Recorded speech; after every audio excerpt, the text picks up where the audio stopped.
Hi friends, ഇന്ന് വൈകുന്നേരത്തെ ചെറിയൊരു പരിപാടിയാണ് കേട്ടോ.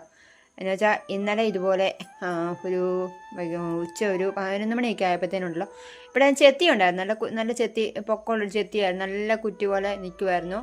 അതിനകത്ത് നല്ലപോലെ ശംഖുപുഷ്പവും പടർന്ന് പന്തലിച്ചു ഇങ്ങനെ നിൽക്കുമായിരുന്നു. ഇവിടെ എല്ലാം ചെത്തിയായിരുന്നു. കുറ്റി പോലെ നിൽക്കുന്ന മൊത്തം ചെത്തിയായിരുന്നേ. അപ്പോൾ ഇന്നലെ ഒരു 11 മണിയൊക്കെ ആയപ്പോഴത്തേനും അതിൻ്റെ ഇടയ്ക്ക് ഒരു അനക്കം കേട്ട് നോക്കിയപ്പോഴത്തേനും അതിൻ്റെ അകത്ത് പാമ്പിരിക്കുമായിരുന്നു. അതുകൊണ്ട് അത് പറഞ്ഞപ്പോഴത്തേനും അത് മൊത്തം വെട്ടി അത് കുറ്റിയായിട്ട് തന്നെ നിർത്തി. കാരണം നമുക്ക് അത് പക്ഷേ ആ വാതിൽക്ക ഭാഗത്ത് ഇങ്ങനെ വന്ന് കിടക്കുമ്പോൾ നമ്മൾ അറിയത്തില്ലല്ലോ. അപ്പോൾ അതുകൊണ്ട് അത് മൊത്തം കുറ്റിയും അത് ഫുൾ വെട്ടി കുറ്റിയാക്കി നിർത്തിയിരിക്കുവാണ്. എന്നിട്ട് അവിടെ മൊത്തം വൃത്തിയാക്കിയിട്ട് നമ്മുടെ ചെടിച്ചട്ടി അതിനകത്ത് ചെറിയ തൈകൾ നട്ടുപിടിപ്പിച്ച് നല്ലപോലെ വൃത്തിയാക്കിയിട്ടുണ്ട്. അന്നപ്പോൾ തന്നെ മടുത്തു. ചെടിച്ചട്ടികളെല്ലാം കഴുകി വൃത്തിയാക്കി നല്ലപോലെ പണി വിട്ടു. കഴിഞ്ഞ് വൈകുന്നേരത്തെ സമയം ദാണ്ട് ഇതുപോലെയാണ് കേട്ടോ. അപ്പോൾ ബായ്.